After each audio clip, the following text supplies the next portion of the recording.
Hello. Well, I'm a little bit surprised to be here myself, but I want to keep up with the chronology of the Van Gogh letters. It's the 18th of March, well, where I am. It's just gone uh, 18th, and so I want to dip into the Van Gogh letters like close to the same days as far as possible. And so I see there are three of you here. It's not going to be very long Van Gogh letters, but it is probably going to be fairly poignant. There you can see 18th of March. So we're going to just be dealing with maybe two or three letters. Chelsea, good to see you. Joe, also good to see you. Um, Chelsea, your interest in crows, it wouldn't have anything to do with some photos I put up, would it? Some footage and photos I put up, or has that come from some other source? I would just be quite interested. Anyway, I hope you guys are having a good weekend. It's 2:30 in the morning. I don't want to get to bed too late, so I'm going to jump right in. Well, there are already nine people watching. Anyway, let's jump right in. Okay, so this is a letter on the 18th of March. It follows this quite short letter from Theo, where Theo says, he talks about arranging his new apartment, talks about, is really quite supportive of his brother. He says, you know, your condition is causing me a good deal of grief. I wish you could tell me how you're feeling. I might be able to do something.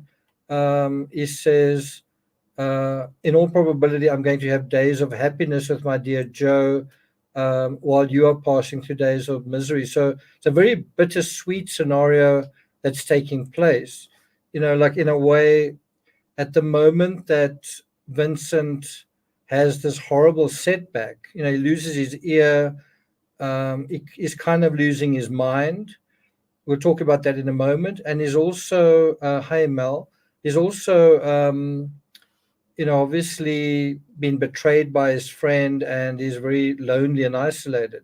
And so things couldn't be more different with Theo. Theo has found not just a friend, but love. And it won't be very long before his fiancee um, is his wife, and then they're going to have a child.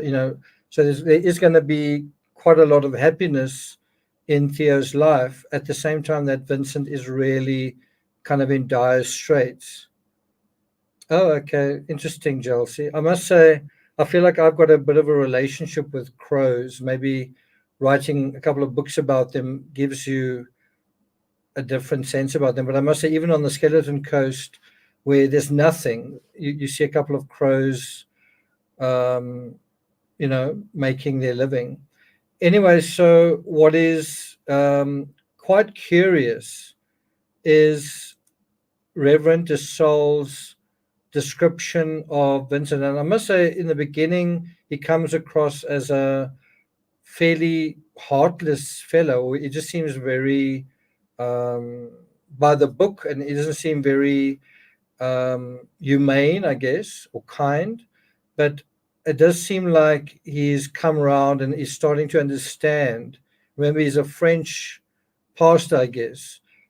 He does seem to get a little bit of who Van Gogh is, and it's not quite the monster, the ogre that I think he first imagined. It is quite interesting how he describes, and that's where I got the title for this episode. He describes, um, where does he say? Talks about a bout of insanity. There it is. He has had a bout of insanity, and I think you've got to kind of ask the question: what kind of condition can give you a bout of insanity? Like how can you be temporarily insane? Like mad, but temporarily. What sort of thing can happen to you where you are lucid and then crazy and then lucid and then crazy? And I know, the obvious one is if you are on some sort of substances, right? That would make sense. Um, I think another possibility is an affliction. If you are, for example, suffering from something like neurosyphilis, and then there are periods of kind of improvement, and then a kind of fluctuating condition. Um, Chelsea says trauma, but it certainly is kind of mysterious, isn't it? It is a, and so where I differ with the experts is I don't think of Van Gogh as mad. Like, he seems to be tarred with a brush that from bottom to top, from left to right, he's just a madman, right? Whereas that's not how we know him. We know that he's very lucid, and that's what this reverend's going to say now, that, wow, he was actually very sensible after being so insensible. And that surprised him. And that is where I differ. Everyone thinks of Van Gogh as the mad artist. He had moments of madness, certainly. But I think the part that is surprising is just how sensible he was. And you get that sense through his letters, right? Okay, let's deal with this letter. I'm going to put it on like that. Let's try and make it a bit bigger. I don't want to be here for too long, not more than an hour, so we might just go through a letter or two, maybe three. Okay, so this is from Reverend de Saules on the 18th of March, around about this time of the year, in 1889. Dear Sir, this is written to Theo. Dear Sir, you will doubtlessly have understood that my last letter had crossed itself with yours. I have here in my hand the one that you wrote on the 16th, and after having paid a visit to your brother, I will give you his news. And so you have a situation here, a little bit like Kate Middleton, I guess, where Van Gogh, for whatever reason, can't convey his news himself. And so someone is going to do that on his behalf. And so this is the news. He says, I will hasten to tell you that to my great surprise, I found him reasoning perfectly and having full understanding of his condition. On entering the hospice, the porter handed me a letter he had just received for him, and which I recognized as coming from you. He thought that your brother would not be in a state to understand it, but I had hardly entered his room when, noticing the considerable improvement in him, I did not hesitate to give it to him. And so someone said, could it be loneliness? I think it was Mel Stiller.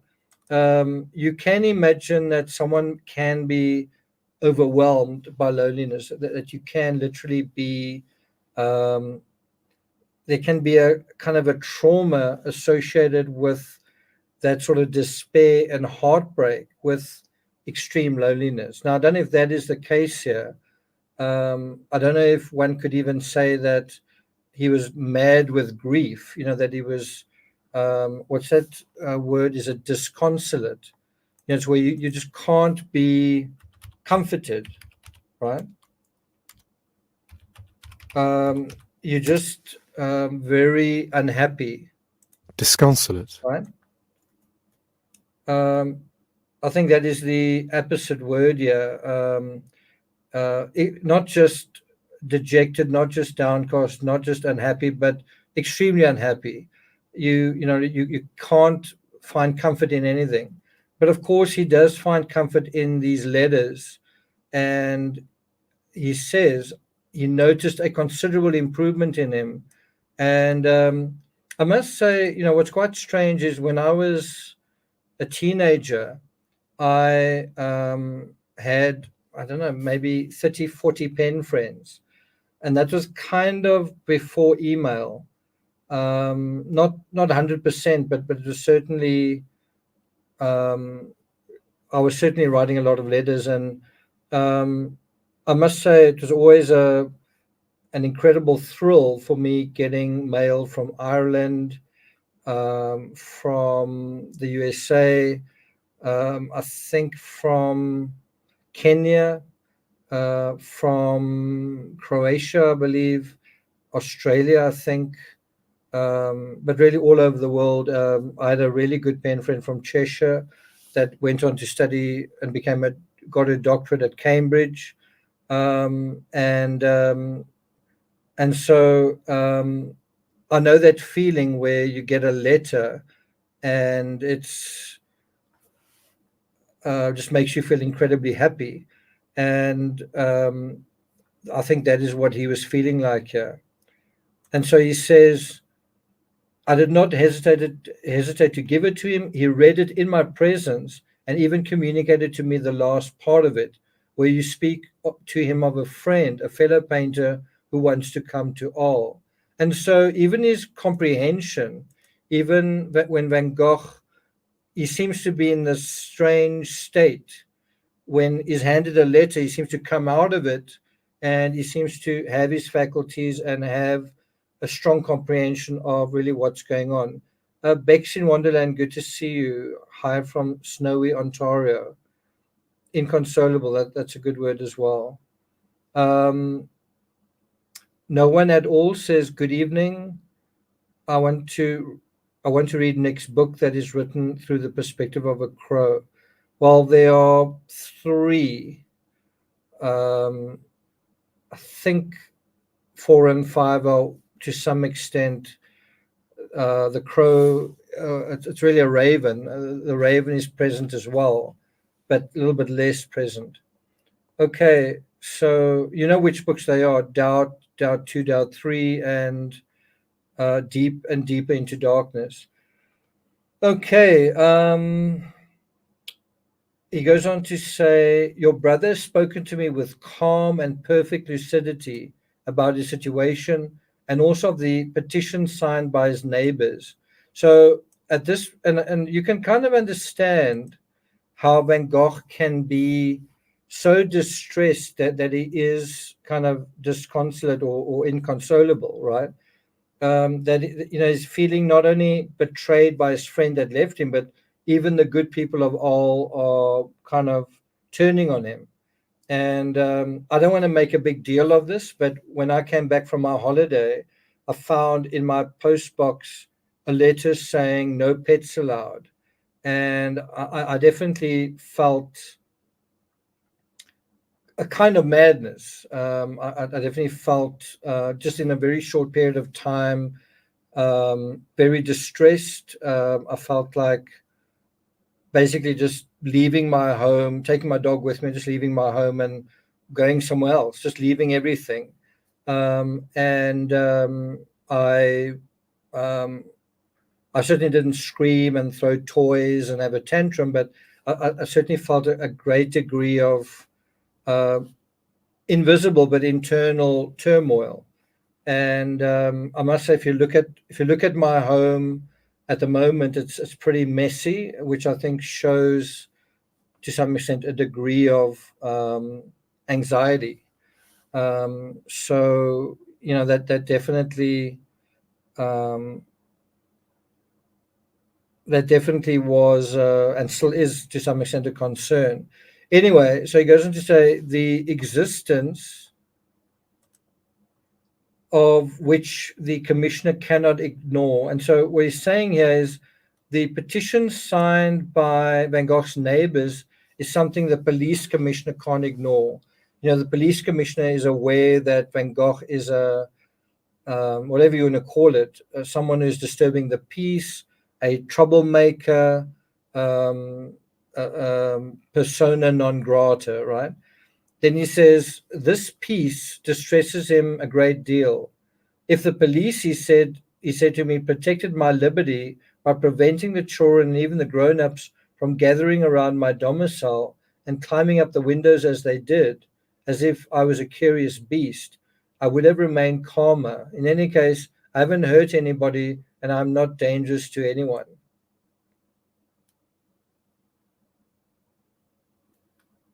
And so you can see this is the response, this is the reaction. Um, it's taken a month and a half really for the gossip to circle around the town and basically, um, manifest in people that are literally just they are sort of making a coordinated effort to try and get rid of him, right? And you can see how he feels really insulted by this. He says, their children and grown-ups climbing up the windows, looking inside as if he is some kind of strange animal, right? And he says, if they weren't doing that, he would have remained calmer. And so um, I think he's feeling extremely anxious because it's not just a case that he may lose his home, which he's invested so much in, but it's literally the the entire village have sort of turned on him. And does he dare go outside? Does he dare go to a shop? Does he dare go anywhere where people are going to be whispering and so on? And if you think about it, how traumatizing it must be, no matter how he lost his ear, the sort of after effect of that is, his friend leaves him, his brother's kind of getting married, and a whole town is turning on him and kind of treating him like some kind of circus animal. And you can imagine that it is a kind of a terrible experience. It's quite a terrifying predicament to be in. And bear in mind, he's kind of helpless. He can't get a lawyer. He's sort of friendless where he is. There's not the postman Roulin has left, so he's kind of on his own.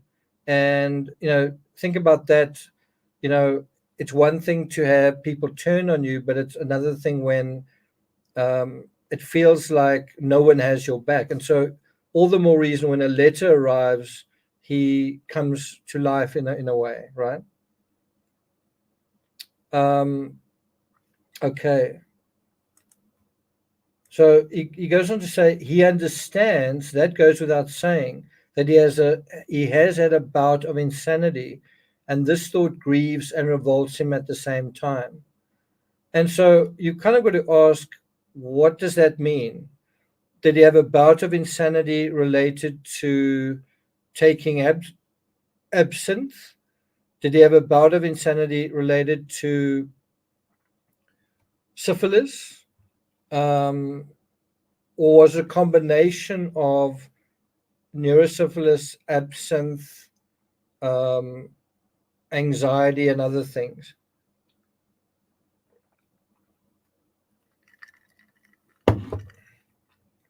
And, to be fair, we still don't know for sure what exactly was going on with Van Gogh. We know what his symptoms were, and we know what was observed, but we still don't know for a fact what exactly was going on. And I know when I wrote my book, The Murder of Vincent van Gogh, and I was researching some of the theories, I was quite surprised how many there were. And there was something like at least half a dozen theories. Was he bipolar? Did he have? I know there was something to do with. I think digitalis poisoning, something that makes you see in sort of a yellow way. Did he have uh,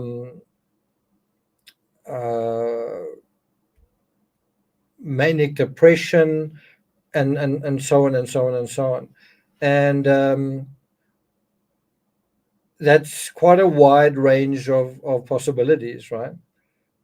So anyway, he says, I told him that once he's completely recovered, now again, you can't be really mad if you can recover from madness, right? So there's some kind of there's something going on with him that is like a temporary madness, right? He has like a temporary kind of fever or whatever it is, a temporary kind of nervous energy. Anyway, he says once he's completely recovered, he must agree that it would be in his best interest and in view of his peace of mind to move to another quarter. And you can imagine that is really distressing.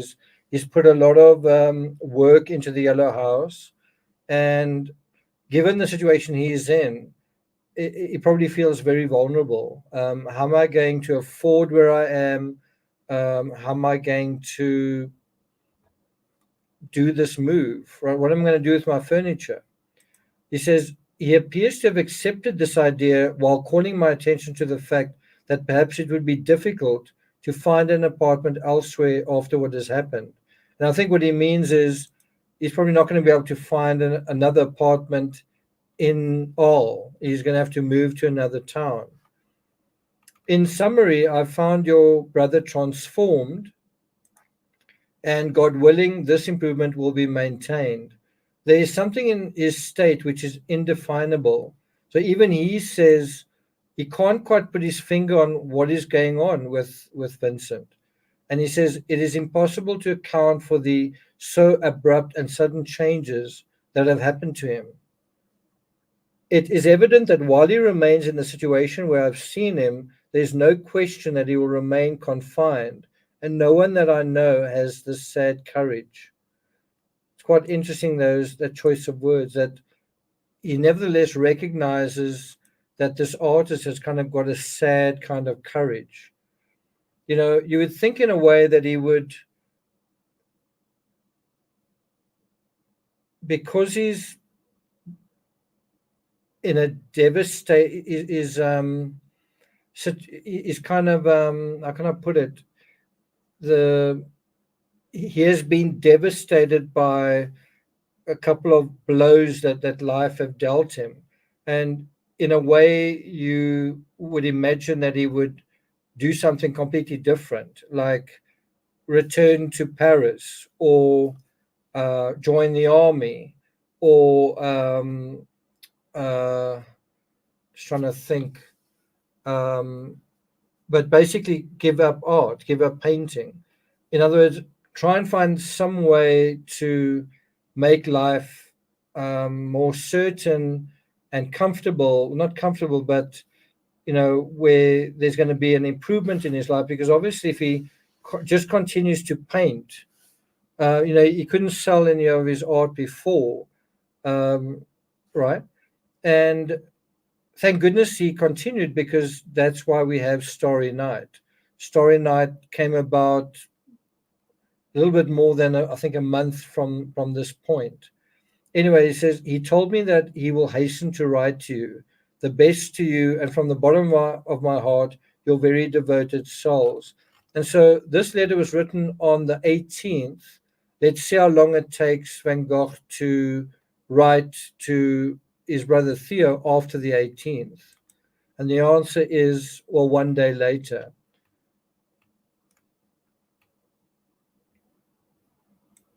And this is the letter. He says, "My dear brother, I seem to see so much brotherly anxiety in your kind letter that I think it my duty to break my silence." Now, do those sound like the words of a madman? Does that sound like someone who's confused?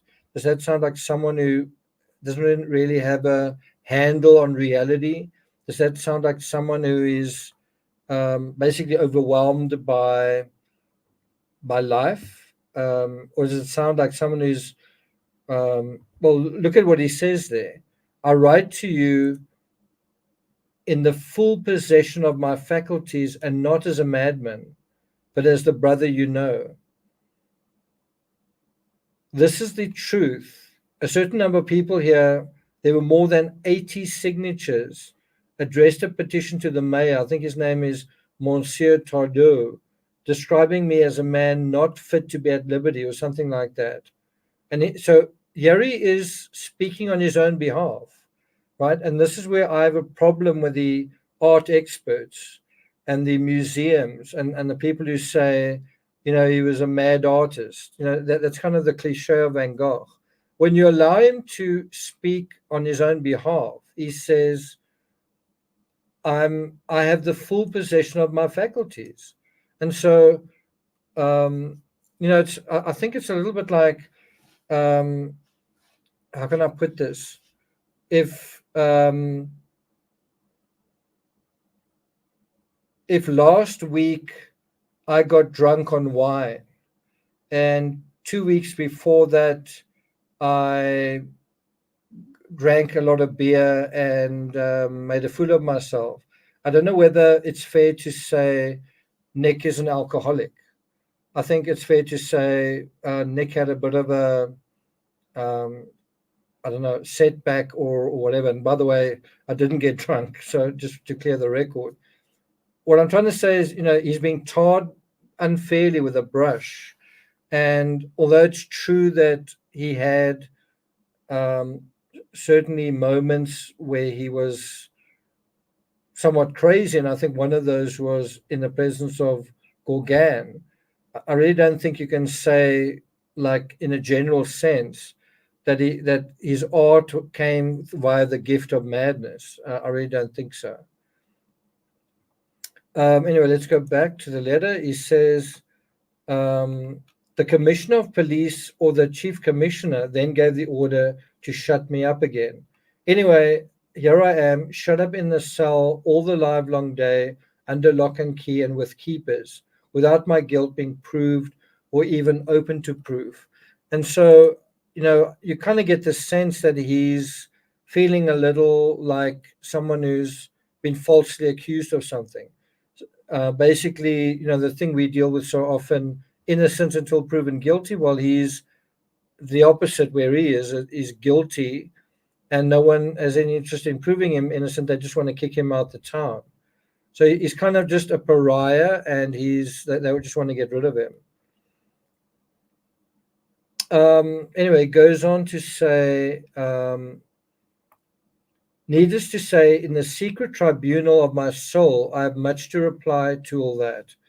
Quite a fancy way of describing kind of an inner monologue. He says, needless to say, I cannot be angry, and it seems to me a case of quis excuse accuse. I'm not quite sure what that means. Uh, I guess it means someone is looking for an excuse to accuse, to make accusations. Let's see if we can find the English for that. And the English is someone who apologizes, accuses. Okay. He who excuses himself accuses himself. Making excuses reveals a guilty conscience. Okay. So that's what he means. He says, only to let you know that as far as setting me free, mind, I do not ask it, being persuaded that the whole accusation will be reduced to nothing. But I do say that as for getting me freed, you would find it difficult. If I did not restrain my indignation, I should at once be thought a dangerous lunatic. Let us hope and have patience. Besides, strong emotion can only aggravate my case. And, you know, I really do think that part of why he is where he is because of strong emotions, right? I also think part of the reason he is where he is because of a lot of anxiety. And so think about it also in a general sense. If you take any human being and you put them in a situation that's going to make them very emotional, right? And so, for example, you betray them, you abandon them, I guess. You also um, take away their home. If you did this to any person, wouldn't that cause someone to become somewhat unhinged? And if that person is somewhat ill on top of that, what I mean is, Van Gogh didn't really have particularly good health in winter over, December and January generally. So if your health is kind of not in a good place, and maybe you've got some underlying immunity problem, like let's say syphilis, that's can be triggered by poor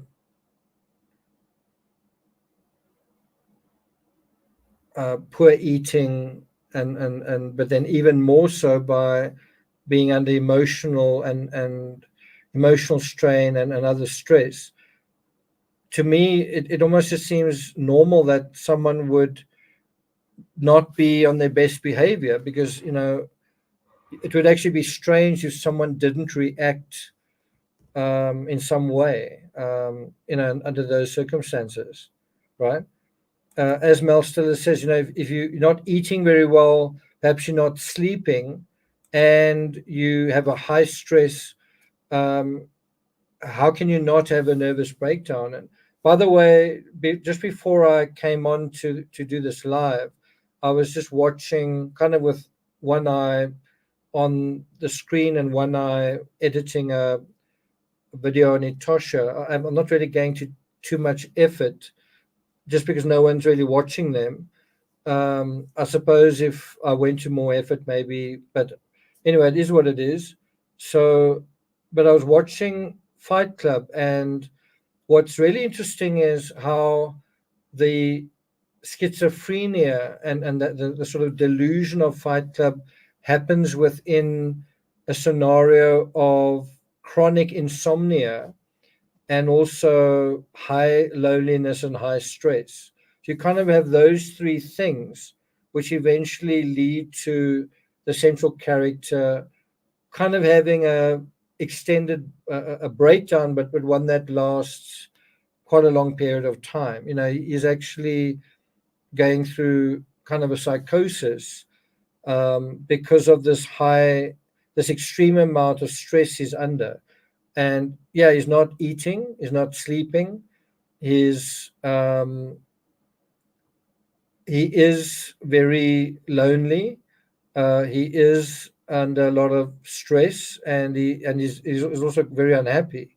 And so all of that, but especially chronic insomnia, can um, start to interfere with your perception of reality, right?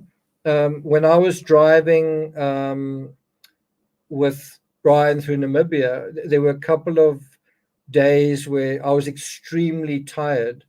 There were definitely a few days where the night before I'd had very erratic or minimal sleep. And there were a couple of times where, on one occasion, a butterfly flew, I think it was like a yellow and black butterfly, flew almost like directly into the windscreen, didn't hit the windscreen, but flew up. And I came quite close to swerving out the way. Fortunately, I didn't.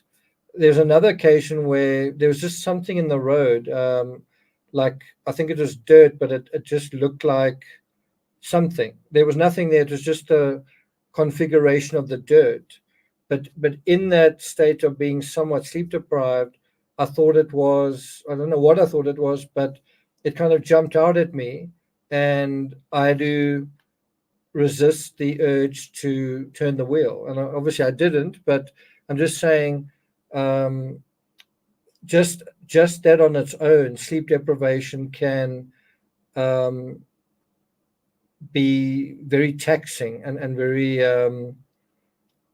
can sort of test your sanity to some extent. Okay, so he goes on to say, this is why I beg you for the present to let things be without meddling. So he's actually saying to his brother, please just let sleeping dogs lie. Let's just see if the case, this situation can sort itself out, right?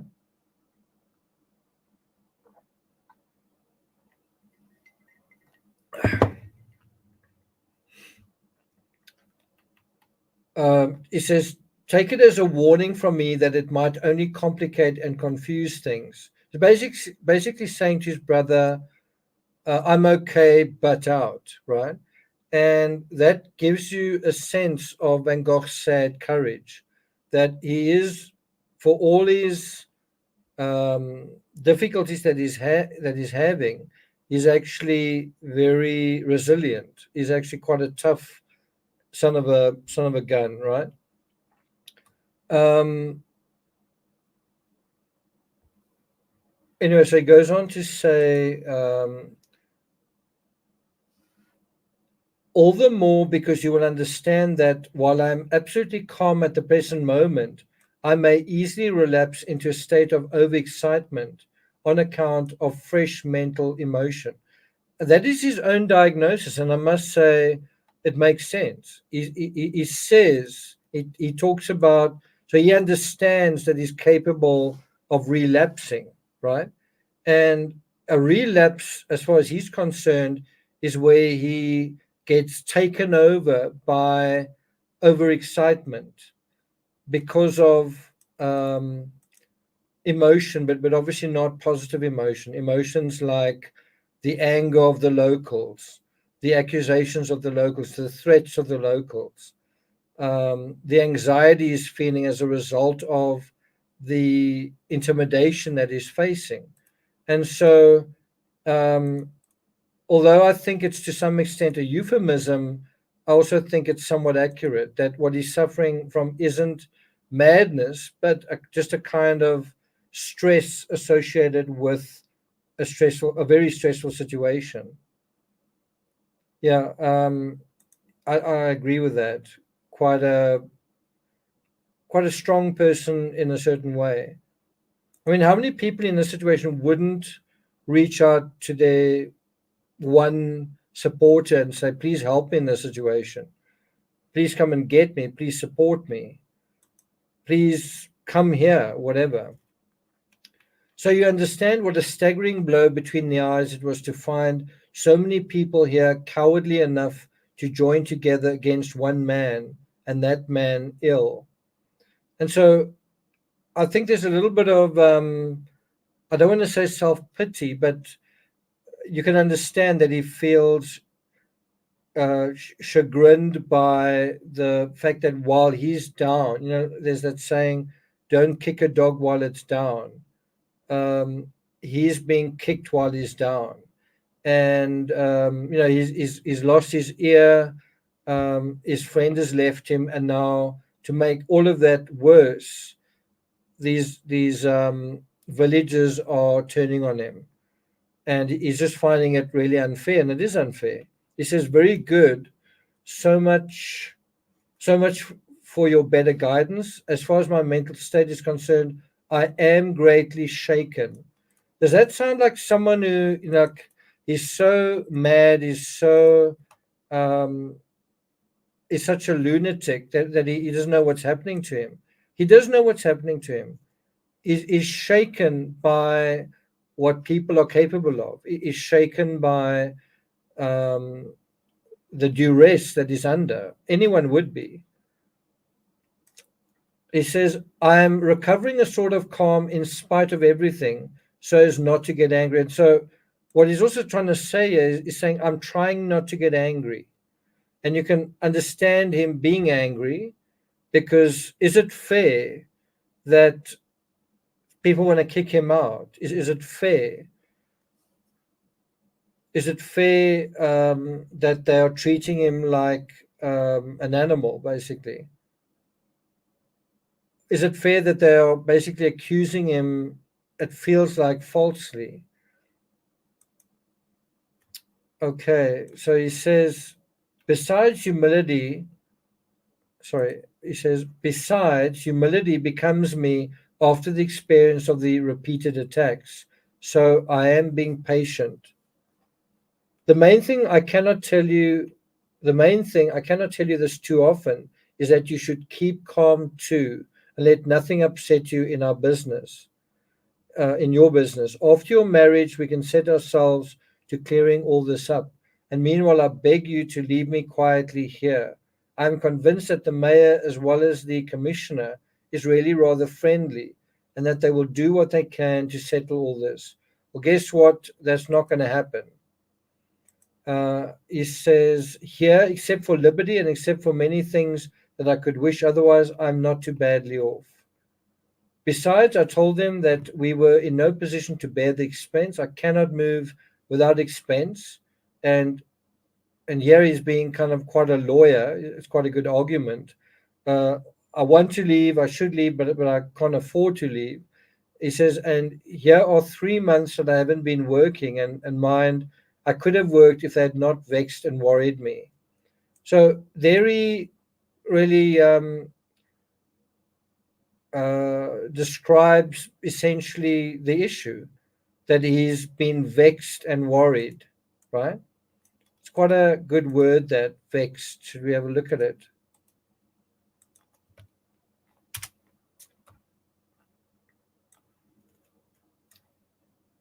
vexed, So it means to be um, irritated, angry, but also um,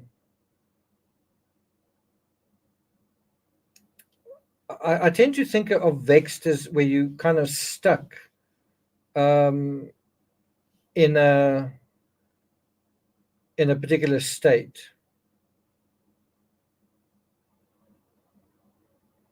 So you are maybe angry, you may be um, irritated, but you're also that there's a sense of almost confusion. What does it say here? Cause distress. I must say there are quite a few um, interpretations.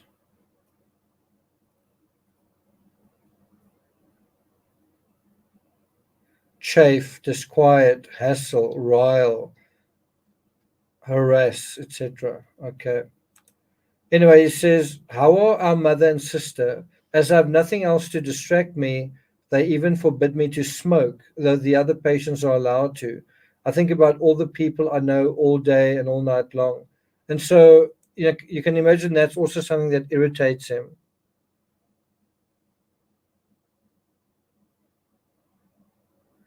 He goes on to say, it is a shame and all, so to speak, for nothing. I will not deny that I would rather have died than have caused and suffered such trouble. And, those are interesting words given what is going to happen barely a year later. You get the sense that he does die and he doesn't want to cause any trouble then. He says, well, to suffer without complaining is the one lesson that has to be learned in this life. Can you see how he is a somewhat of a martyr figure? He is someone who seems to want to suffer without anyone helping him. He seems to be kind of a self-sacrificing individual. He seems to be wanting to be the sort of pilgrim that moves through the world alone and takes the slings and arrows of the world kind of on the chin. Now, with all this, and this is quite amazing. He says, now with all this, if I am to take up my task of painting again, I naturally need my studio and some furniture, and we certainly have nothing to replace them with in case of loss. My work would not permit being reduced to living in hotels again. I must have my own fixed niche. And so, guess what? Sorry, Van Gogh, you are not going to be going to a hotel. And as it turns out, the asylum is kind of going to suit him. Excuse me, it's not a hotel, but it's certainly a place that is going to allow him a certain amount of independence. It certainly is a humble setting, but anyway, he says, if these fellows here protest against me, I protest against them, and all they have to do is give me damages and interest by friendly arrangement. In short, only to pay me back what I have lost through their blunders and ignorance. If I say, if say I should become definitely insane, I certainly don't say that this is impossible. In any case, I must be treated differently and given fresh air. So, he does seem to be to some extent lucidly aware that things could unravel and things could get worse, that he could sort of lose his mind to some extent, right? That he could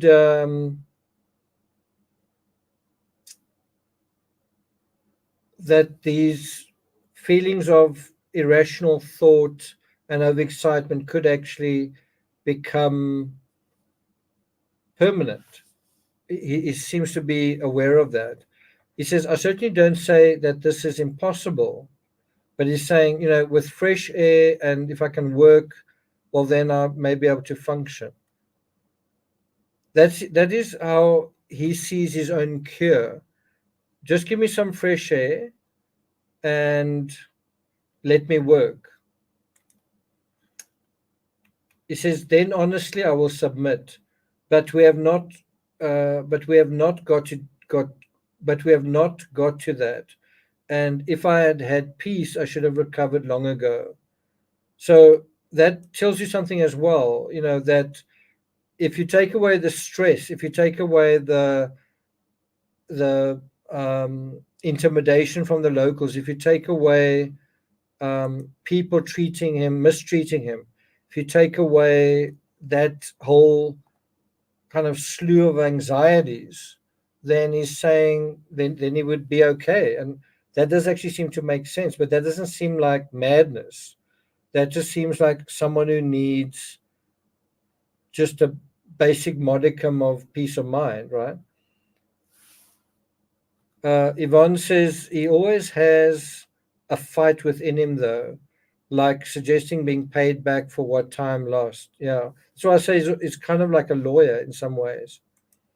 Anyway, he says in the last paragraph, he says, they pester me because of my smoking and eating, but what's the use? After all, with all their sobriety, they only cause me fresh misery. My dear boy, the best we can do perhaps is make fun of our petty griefs and, in a way, of the great griefs of human life too. Take it like a man, and that's certainly seems to be his psychology. Go straight to your goal. In present day society, we artists are only the broken pictures.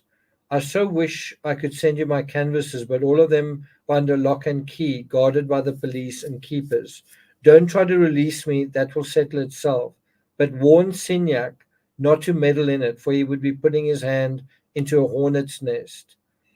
And I think that is quite a good description for where he finds himself.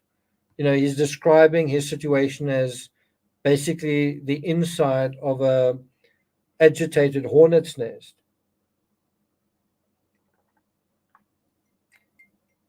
He says, I shake your hand in thought, give my kind regards to your fiancée and to our mother and sister. Ever yours, Vincent. Then there's quite a long postscript. He says, I will read this letter just as it stands to Monsieur Ray, that is his doctor, who is not responsible as he was ill himself. So he even lost kind of an ally in the doctor that he painted his doctor's portrait, and his doctor had gotten to know him quite well. He'd even lost that familiar face during this whole situation. He says, doubtless he will write to you himself as well. My house has been closed by the police.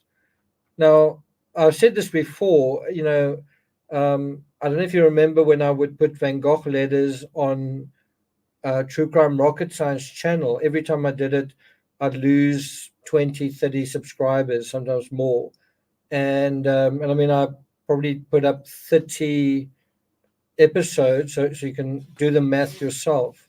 It starts to add up to hundreds of lost subscribers. But there is a true crime element to Van Gogh. The police are part of his story on at least two occasions. Three if you count the ear incident, the aftermath to the ear incident, and then the um, end of his life. And I think there are even some additional incidents as well. Just trying to think.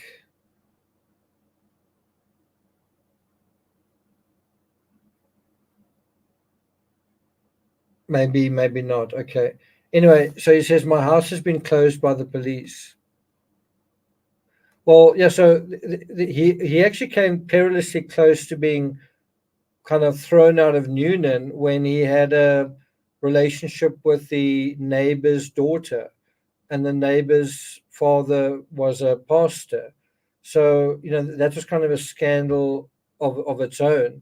Then he also scandalized the. So I know there's a sense that he's an innocent victim here, but you must also remember that Van Gogh is kind of a loose cannon. You might say I'd love him as a neighbor, um, but beware if you've got a um, I was going to say a good-looking daughter. I don't even think she needs to be good-looking. Um, Beware if there's a woman in your midst. Van Gogh might get some ideas. So even with his family members, do you remember how he made a nuisance of himself with his cousin? And he was a really he was an embarrassment to his family on at least two occasions. So he's not like a sweetie pie. He's what's the word? He's a kind of a wild soul with a wild heart in a way. Okay, so he goes on to say, um, if, however, you have not heard from me direct from a month from now, then take action. But as long as I go on writing, you wait. I have a vague recollection of a registered letter from which they made me sign for, but which I did not want to take because they made such a fuss about the signature, and I've heard nothing about it since. Explain to Bernard that I have not been able to answer him. It's quite a production to write a letter. There are as many formalities necessary now as if I were in prison. And so that's quite a statement. He feels imprisoned. Tell him to ask Gauguin's advice, but give him a handshake for me. Uh, Once more, kind regards to your fiancée and Bonga. I would rather not have written to you yet for fear of dragging you into it and upsetting you in what is before you. Things will settle down. It is too idiotic to last. I had hoped that Monsieur Ray would have come to see me so that I could talk to him again before sending off this letter. But though I sent word that I'm expecting him, no one has come. I beg you once more to be cautious. You know what it means to go to the civil authorities with a complaint. At least wait till after you've been to Holland. Oh, it's quite a long postscript, right?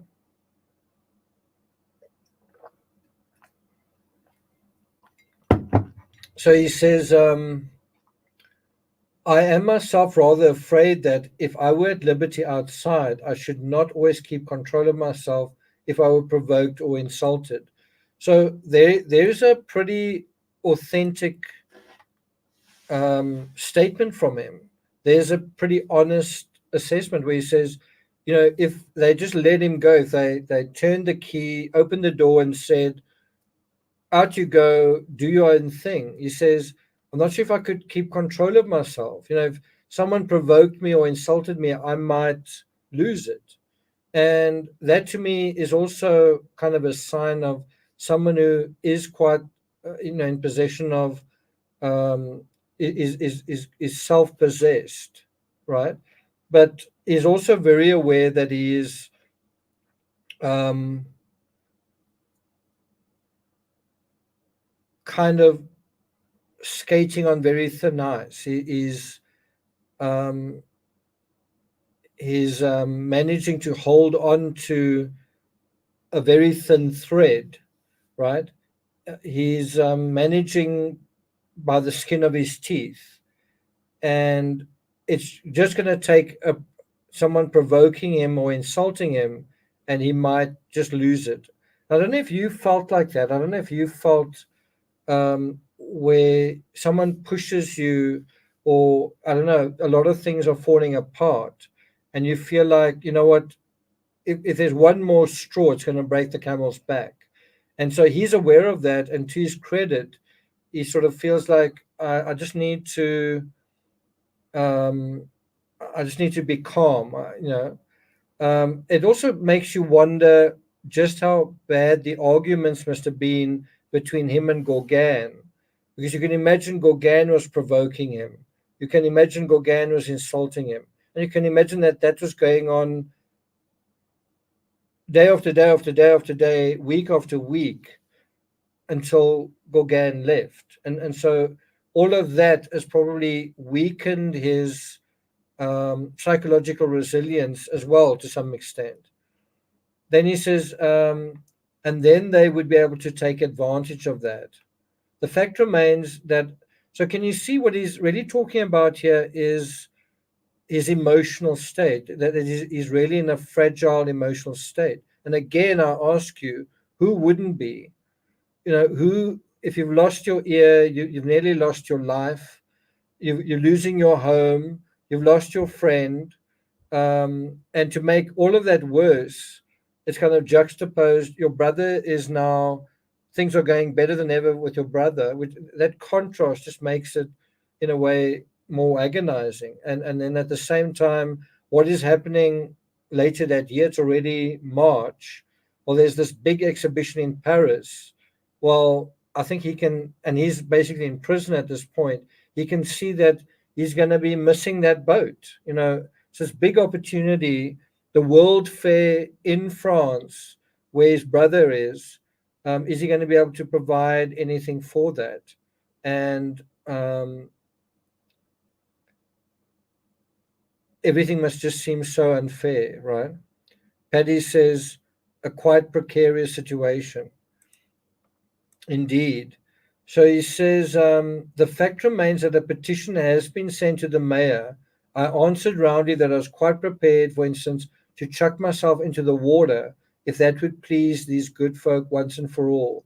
But that in any case, if I had in fact inflicted a wound on myself, I had done nothing of the sort to them, etc.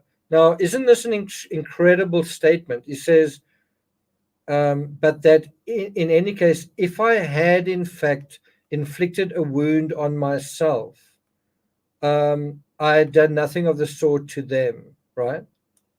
So this is almost the first time we ever see him use those words, directly. And it's interesting that he doesn't say, he says, if I had in fact inflicted a wound on myself. He doesn't say, yes, I did in fact do that. I'm just trying to see what he says. And I get the feeling, in the same way that he's got the self-deprecating attitude to himself, he's got the same self-deprecating attitude to Gauguin. He's trying to protect, even though Gauguin may have done this to him, he's trying to protect Gauguin and Gauguin's relationship with his brother, right? What do you guys think? Do you think that that is an admission that he did cut himself?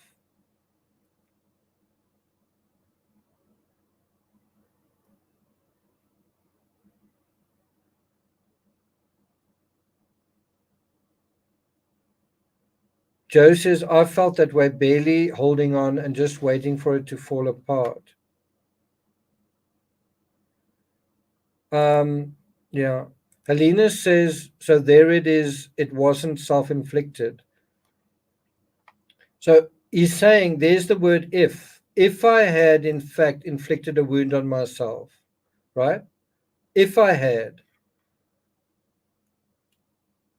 He doesn't say, but in any case, maybe I inflicted a wound on myself. Well, I'm not going to do anything to you, right? There you have it. Yeah. Quite interesting. That's a very rare reference to that, by the way. Anyway, he says here, so cheer up, though my heart fails me sometimes. There again is a very honest, a very sincere self-assessment of what he's going through. And, what I really enjoy about Van Gogh is sometimes I'm in distress, sometimes I'm lonely, sometimes I'm upset about things, sometimes I'm frustrated. And you sort of feel like, well, it's actually nothing compared to what he went through, right? I put up a video on basically on Madeleine McCann. I was just juxtaposing the photo, and I think about 20 people unsubscribed because they were like, I can't believe you criticizing Kate Middleton. And although that's small drama, um, when you look at what like the very real travails that Van Gogh went through, it's you realize, I can suffer a lot more, kind of thing, right? And the other thing is what he shows is psychological transcendence. He focuses on his what he's focused on. He focuses on the art that he wants to draw. He's not someone who's self-pitying. He's not someone who complains. Think about this letter. He doesn't complain, he doesn't make excuses, he doesn't blame anyone. If anything, the letter is quite heroic. He says, I'll be fine, and hopefully these people will sort their shit out, kind of thing. It's quite a brave letter, right? And obviously it's kind of what's the word, his bravery isn't going to really reward him, because he's going to end up losing everything anyway. So it's not like his bravery is going to stand him in good stead. He's going to end up in an asylum, so his fate has been settled, right? Anyway, so let's go on. So he says, for you to come out just now honestly would precipitate everything.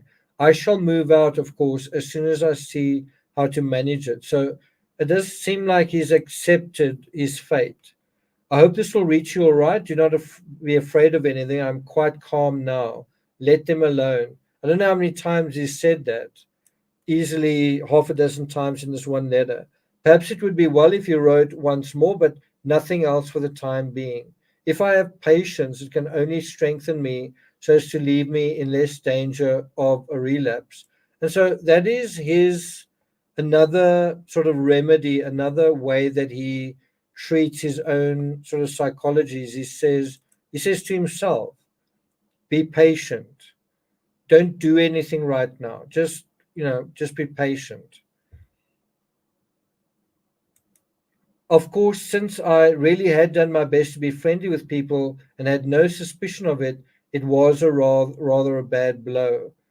Goodbye, my dear boy, for a little while, I hope, and don't worry, perhaps it is a sort of quarantine they are forcing on me, for all I know. It's an interesting word he's using, because that is exactly, the asylum is going to be kind of like a year in quarantine. I mean, think about lockdown. When COVID was a thing, um, that was a kind of quarantine. Well, he's going to be in the same sort of situation. It's going to literally be like forced lockdown. Okay, so I see we've just gone past an hour, and we're at the 19th of March. The next letter is the 22nd of March from Vincent to Theo. Well, we'll pick that up in the next live stream. So I just wanted to keep the ball rolling. And so I'll be back next Sunday with the last sort of letters in March. March 22nd, March 24th, March 26th, and and then we'll do the next ones in April. So I hope you guys found. I must say, I think this is a really provocative letter, just in the sense that really makes you feel his situation, and it really does touch on, if he skirts, if he beats around the bush a little bit, this letter really does deal with some serious issues that are going on, and it makes us get to know him a little bit better, as a person. So let's have a look at your comments. Yeah, it was the longest postscript in history, but still very eloquent, right? Is a really good writer. As you say, self-awareness and humble. And he, as you say, doesn't seem to, he doesn't communicate his despair. He seems to try and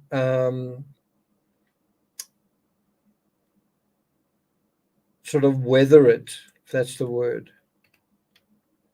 Helena says it doesn't make sense. They want him to leave, yet they keep him there in prison. It does. They don't want him. They don't want him sort of moving about town. So that what they basically want to say to him is, when we unlock this door, you need to go. And I think what they are trying to essentially do is, how can I put this? Um, I think they're trying to resolve the legal part.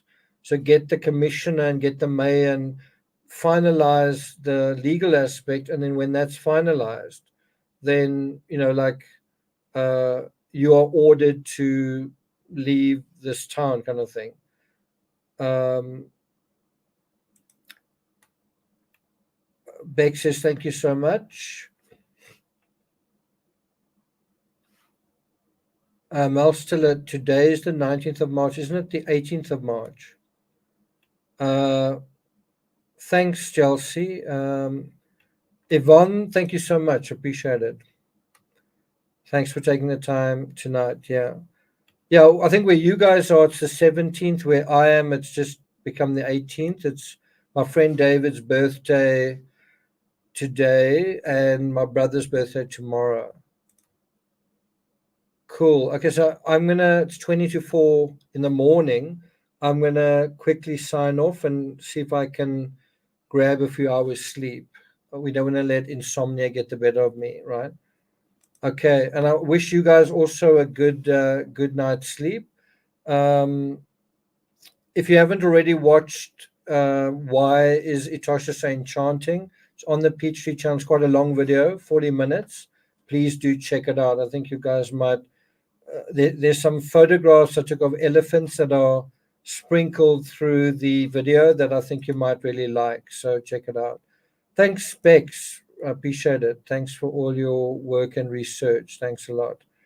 Okay, so I will see you guys next week around about this time for episode 77. Take care, sleep well, and I'll see you guys then. Ciao.